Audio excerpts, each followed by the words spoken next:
You're listening to the eCommerce Impact Podcast, where we share the latest marketing strategies to grow your eCom store and have more impact.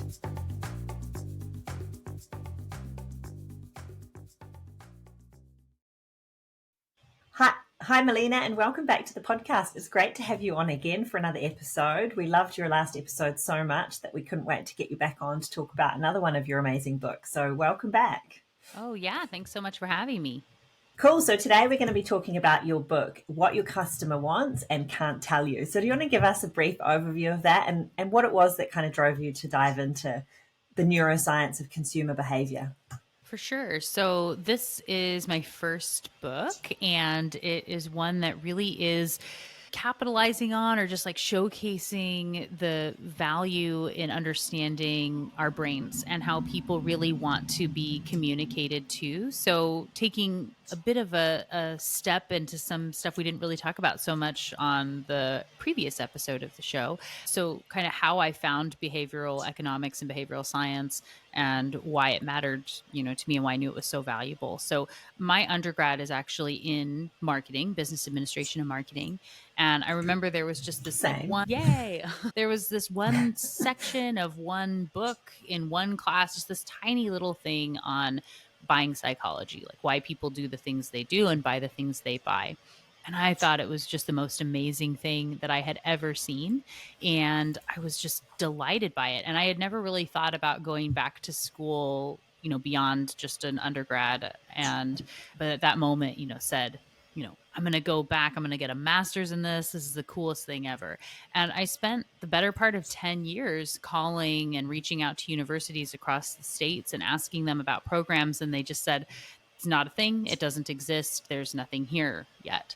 And so I ended up going into industry and working in areas of innovation and started doing marketing for a financial institution. I worked at an advertising agency, the things that we do. And in that process, I was part of this kind of fellowship that brought in some people that were focused on innovation and the work they were doing in research out of Duke University. And I realized that this is exactly what I had been looking for all this time. And they said it was called behavioral economics, which as a marketing person, I was like, economics? No, that's not what I'm looking for. Right. And it turns out that it really was. And there was this emerging field and space. And I found myself a master's program and jumped right in, just like I said I would, and was amazed at how little people knew. I knew I was early because I had spent years looking for a program, but especially on the applied side, no one was talking about all the things that were so obvious to me in how this can be applied into communication, into marketing, into headlines, into, our brands and everything in a way that is so clear. And it just didn't exist anywhere yet. And so that rolled into a kind of I guess I'll do that, which turned into the Brainy Business podcast, which launched in 2018 and was really the first of its kind in the world. And so from that, I ended up having people from all around the world reach out and say, oh my gosh, I'm in, Japan and there's nothing here yet. I'm in Peru and I don't know how to apply this. I can't find a program. I can't find anything. Schools around the world, universities using the podcast as content for their doctoral students and everything because there just wasn't content around. And through that process too, I started having people that would say, I hear you talk about it. I get it. I'm excited. I want to do it. And where do I even begin to think about starting? I don't know what I'm supposed to do. So that is why I knew that writing a book was important, because being able to tangibly go through a process of saying, okay, I got this, I know how to do that, you can kind of flip around. And that's why I describe this book, especially What Your Customer Wants and Can't Tell You, is like the choose your own adventure book. And it really falls pretty concretely between a textbook and an applied, how to use it sort of manual, but in a way that you can, jump over here and do something and go back over there. All the chapters end with, you may have remembered this, you read about it in chapter 5, and you can flip back and forth. So it's meant to be something that you use all the time because it's also applicable for brands. Yeah, amazing. So, one of the things your book does is demystifies how the brain works and how this can be then applied to business and customers. So, what are some of the secrets of the brain that you think are most relevant, specifically for our audience, in the world of advertising and advertising of product brands online, which is, what we call e-commerce? Well, one of the key things that is so critical in understanding is that our brains don't work the way that we think they should. And one of my favorite analogies and ways to think about this comes from a psychologist out of NYU. His name is Jonathan Haidt. In that, you can think about your brain like a person riding an elephant. You have the logical, conscious rider that knows where it wants to go and what it needs to do and can see the path and the best way to get there, and it's like ready to go. And you also have that subconscious elephant. And if the elephant wants to walk in another direction, or it wants to sit down, or it wants to run, you can't really push or pull or logic it into doing what you want it to do. You're kind of at the mercy of that elephant, but understanding what motivates it, what's going to encourage the elephant down the right, quote unquote, right path, is really valuable and something that we can do. And so I, talk a little bit about being like an elephant whisperer. And what's funny about our work, we all buy things all the time. We're constantly deciding if we're going to open the email, if we're going to keep reading, if we're going to click on that thing, pick that one thing off the shelf, whatever. And in the bulk of that, we are elephants in all the decisions we're making. But when we sit down in our companies and say, okay, how should we price this? How do people want to buy this? What will they care about? What would I want? You just totally forget that you're an elephant, right? You're thinking you're a writer talking to other writers, and we're just not. And so what behavioral economics and my book do are help you to understand how to communicate with those elephants in a way that they want to be spoken to. Amazing. So, what are some of those ways then? Yeah, well, there are lots of fun ways. So in the book, I break down 16 different concepts of the hundreds that we could have gone from, right? I picked 16 that are the most usable and like a great place to start for anyone who's just wanting to learn how to apply these things. So the first chapter in that, in part 2, that breaks down these concepts is on framing. And that is very intentional. They're not all it's not like a priority order through all 16, but framing really is first because of its ease and applicability and the value it can provide. So framing shows us that how you say something matters more than what you actually say. And so my favorite example for this is if you think about, imagine you're going to the grocery store and you need to pick up some hamburger, it's spaghetti night or whatever. So you have to go get some. There are 2 stacks almost identical. The only difference is one is labeled as 90% fat free and the other as 10% fat. Now, which one do you want to buy? 90% fat free, I think. Yes, as does almost everyone. And so I've, given this presentation to thousands of people all around the world, and overwhelmingly people say 90% fat free is the one that they want. Logically, we know they're the same, but they feel totally different.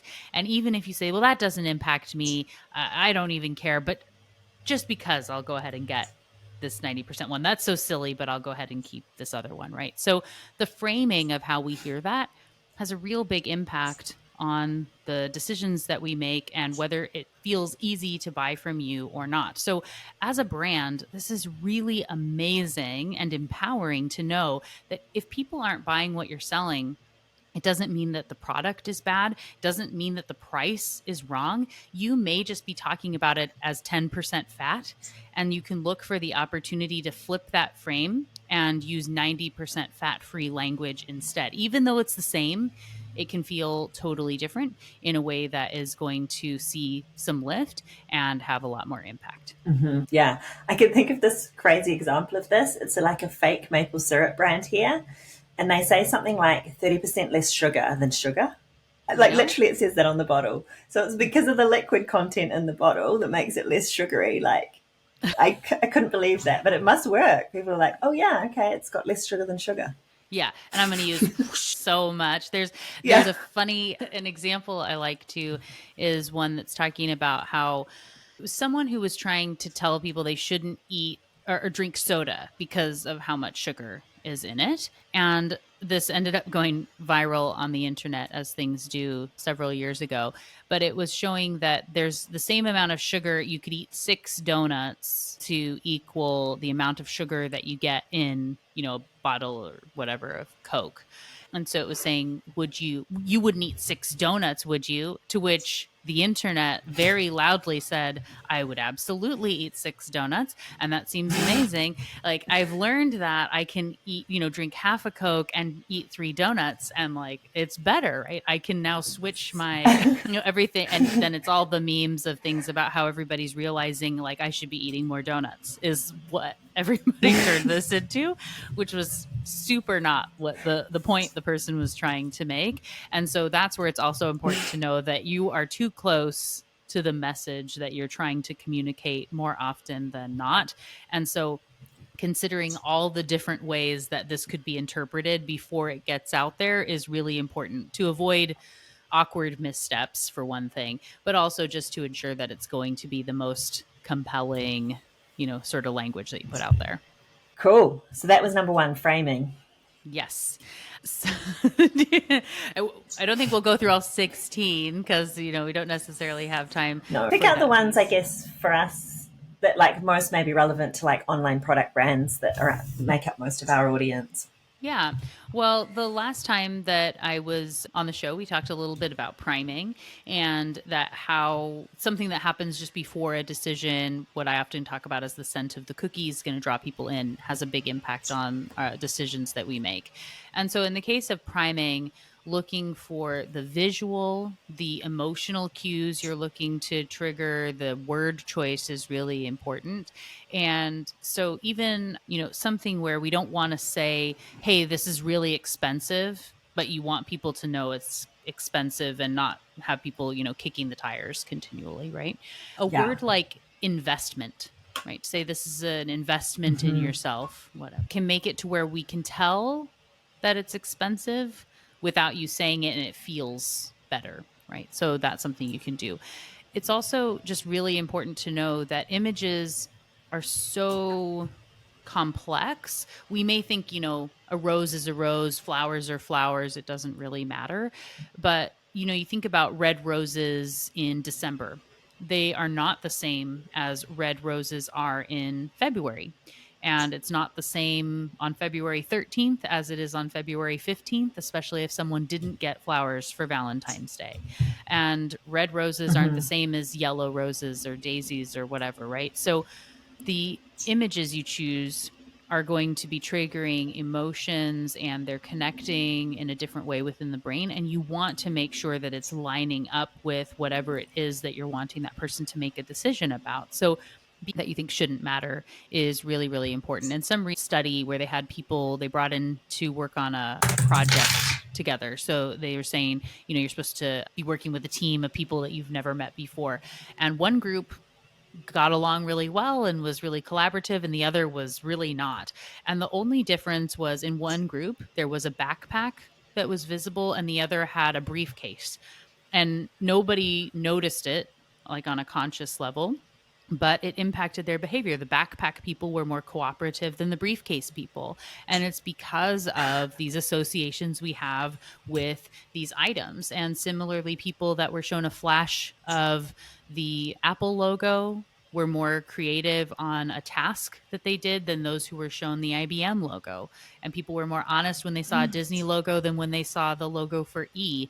And it was shown in these like micro moments to where they couldn't even consciously register that they saw them, but it impacted their behavior. And if you think about that and what your brand is, so brands are memories, really, and it's this mix and culmination of the memories we're building with customers and all those points of interaction. And think about how dedicated Disney or or Apple have to be to have a micro flash just a tiny moment of seeing their logo would impact someone's behavior consistently enough, right? So if somebody saw a flash of your logo or even saw it for like a minute, a full minute, would they have enough like consistent messaging to know what that means and have it impact their own behavior after the fact? For most brands, the answer is no. And that's an opportunity to make sure that you're consistently priming for the experience of what your brand is about. That's a real testament to being a really solid brand. Love that. Okay, so, and people can read the book and see some really great summaries of some of these other psychological concepts and how they can apply to your customer and framing your message and your advertising, but we won't dig into all of them today. Practical applications. So, can you share some examples of how e-commerce businesses can apply the principle? So, another kind of set of concepts that I really love are including surprise and delight, which is, something you've maybe heard of before. And then another piece, which is the peak end rule. And so I'll tell you a little bit about what this has to do with experience and the way that people interact with our brands as we're building those memories, right? So when we think about experience, and if you were to say, okay, we're going to work on our experience, and if you're lucky, you have a team of people that's helping you with this already. Not everyone has that. But you may be wondering, where do we even start? And as I'm telling you about these little tiny micro moments and how impactful they are on decision making and things, maybe like, oh my gosh, there are millions and millions and millions of moments. How do we even choose where to start? And that would be a real easy opportunity to just spin and never do anything. So, what's wonderful is because our brains are really lazy, they use these rules of thumb to make decisions. One of them, when it comes to experience, is that we only really care about two moments. And so, when someone says, how was it? You're not evaluating every tiny micro moment. You really are looking at two moments, which is the end, so the most recent thing that happened, and the peak. And both of those can be positive or negative moments. And so when you're thinking about your experience, you do want and need to be plotting some of those interaction points, those moments of how people engage with your brand. And you can find, these positive peaks, negative peaks, and see how they tie in. But you don't have to do everything. And what you want to do is to remove big negative peaks if you have them, and you want to try to bolster up some positive peaks, and you can incorporate these moments of delightful surprise that will help people to like keep having these moments of excitement. And so when we think about our brands, we feel like we need to be fair. Everybody gets something, right? So we worry that if we are giving something away or we have an opportunity, we have to be constantly like one-upping ourselves. The problem is when something becomes expected, we cannot be delighted by it anymore. And delightfulness is really important in driving loyalty. So when we have something that's expected, we can only just be satisfied, right? You go to the bank, you ask for $20 and they give you $20. You're not going to go tweet about it, right? It's not a delightful experience. And so you need a little something else. So with this and our brands, if you're doing, giveaways or the, random wheels sometimes now you're seeing on websites to determine what your discount might be that you're going to get if you buy something within the next 2 hours or whatever, which also brings in time pressure, which really it does some interesting stuff with our brains, to be sure. So you can be trickling in these moments of delightfulness that can be bringing in positive peaks and shareable moments that people want to talk about. They want to see what they might get. They're excited. And if you see someone else winning, you don't get mad at the company because you didn't win. You still had the chance, right? We love a lottery. We love these sorts of interaction moments. It's giving us dopamine, other chemicals our brains really love. So being able to incorporate those moments of delight can help to make it so people really love to engage with our brands. And just one piece for this that's important when we think about the end. The true end is something that we aren't often thinking about in the right way. And when Jennifer Kleinhans was on my podcast, she was talking about an experience with Disney, which I do talk about in the book. If you think about going to Disneyland, right? What is the end? if you work for Disney and you're planning out the experience for Disneyland, the end of that experience is when? When you leave Disneyland? What it feels like it should be, right? But several decades ago, they were thoughtful enough to realize that that's not the real end, but it was actually, back in the day when we had to develop film, you had to go take your little cartridge and drop it off at Walgreens or whatever, and you wait for a week and you go pick up your photos and see who's going to be blurry or whatever. And so what they did, when you're then like going through the photos, that is the real end. And whether you feel like elated remembering it or you're kind of let down. So they worked with Kodak to paint the park in colors that were going to pop and look fantastic on Kodak paper. Amazing, right? So, Wow. so smart. And so these days it may be sharing on Instagram or going through photos with people, creating those TikTok reels or whatever. But when you're going through this process and thinking about the end, it may not be that last moment with you. So if you are in e-commerce and you just pick the cheapest partner to be delivering those boxes to a front door, but they don't handle them properly, they don't actually try to find people and say you weren't home even though you were home, and they never knocked on the door, or they busted something on the way in, it's easy to say, well, that's not us, that's them. But it absolutely reflects on your brand. So understanding then if somebody goes to complain, what's that process like? What happens after that? If they go to talk to someone else, if then, and then, and then, to really tease out those end moments and do everything you can to make sure they're not terrible. Yeah.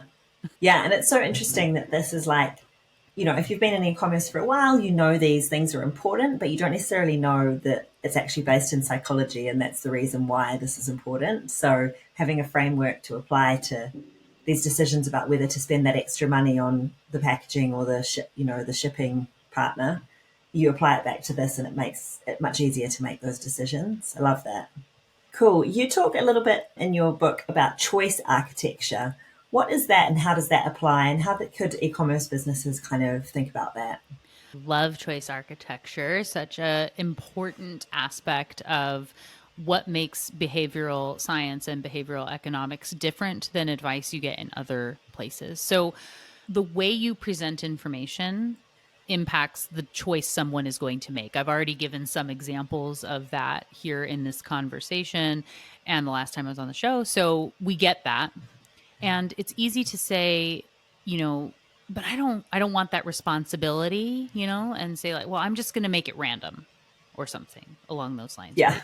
But, for better or worse, whether you think about it or not, the way you're presenting information is influencing the decision someone is going to make. So I say it's always better to be thoughtful about it than not, because you might be nudging them towards something that you absolutely don't want, and that's not a good fit for them.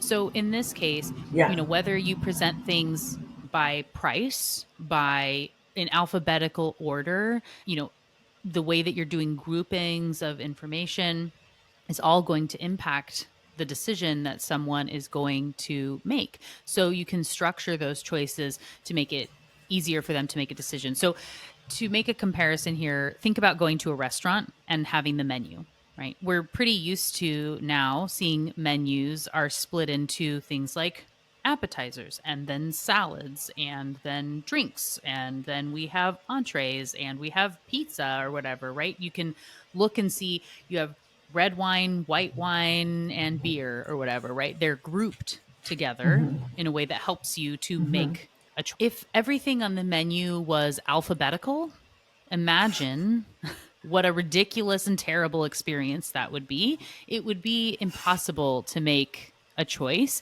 to where you just say, I don't even know, like, and they're alphabetical and they have random names that don't necessarily tell you what the thing is, right? It would be so confusing and overwhelming. It's just not even worth making a decision.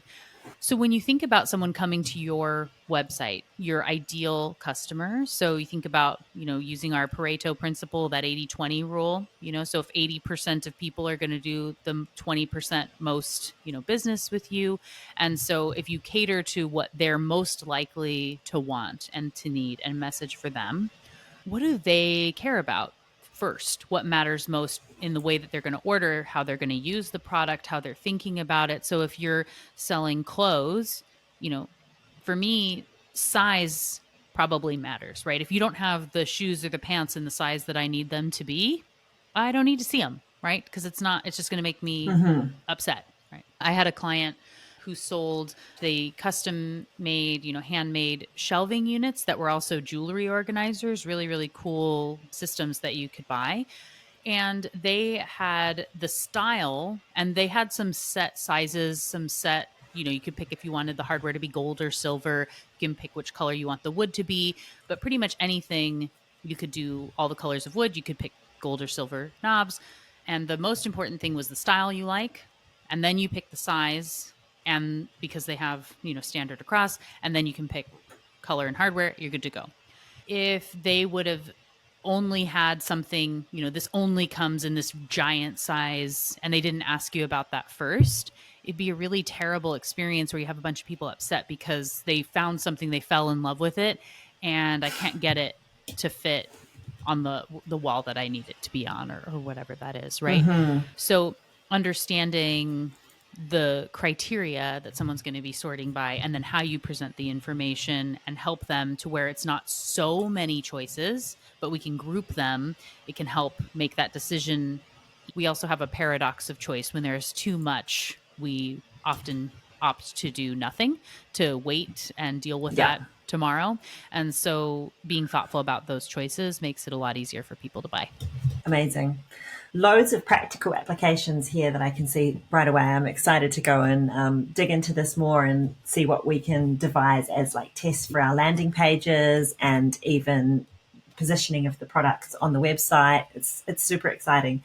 Is there anything else you want to share with our audience specifically around how these frameworks and concepts apply to e-commerce? Well, I think just, one thing that came to mind when we were talking a little bit about some of the experience and those true ends, for you, there was the shipping item, but also being thoughtful about, say, your 404 error page. So often people get there and it's just like, want, like, too bad. But that's a moment where you can be a little bit cheeky, say, if it ties in with your brand. When you go to my website, if you put in the wrong URL somewhere on the Brainy Business, it will take you to a landing page that's saying like, oops, sorry, we messed this up. But, if you're looking for something brainy, it's got some little tips and tidbits. I'll let you go discover yourself by putting in some sort of random URL on there. Something that's going to tie in with your own brand, that's going to help them not go ugh and leave, right? But they're going to come back to something. And for me, it's, what do I want people to do? Like, learn more about the podcast. You were probably looking for one of these things. And if not, here's how you can ask us a question or something, right? So being thoughtful about those, something that simple can be a little bit delightful of something that would have been kind of ugh. Yeah. And it's about making that next step, nudging people to a next step, always be the goal rather than getting them to stop in their tracks or be too confused to make the next move, which that means we've lost them, right? And we've paid to get them to the site in many cases, so we want to make sure that they keep that journey going. Yeah, that's awesome. Okay, awesome. Well, thanks for coming along. So how can our users get their hands on your book or find you or follow you? I think you mentioned you have something free for our listeners, that they that you're on. Yes, for sure. So, best way to find stuff from me in general is just to go to thebrainybusiness.com. You can find my books, the podcast, connect about consulting, whatever else. And as you said, for your listeners, we do have a special URL you can go to. It's thebrainybusiness.com/Jessie. And you can get a chapter of any of my books for free. You can check out, see if it's a fit for you, the try before you buy sort of situation there. So you can all go and get that at thebrainybusiness.com/Jessie. Amazing. And we'll put that in the show notes as well so people can access it. Great. Thanks so much for coming along, Melina. Yep. Thanks for having me. Okay. Thanks so much for joining us here on the e-commerce impact podcast.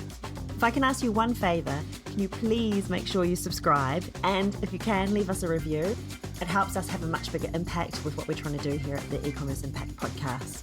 Now, if you're ready to take your ecom store to the next level, then go to www.ecommerceimpactpodcast.com and click on the button to book a strategy call with me or my team. We offer a free audit of your advertising and a custom growth plan, so you really have nothing to lose by getting in touch and jumping on a call with us. See you soon, and watch out for the next episode in 2 weeks' time.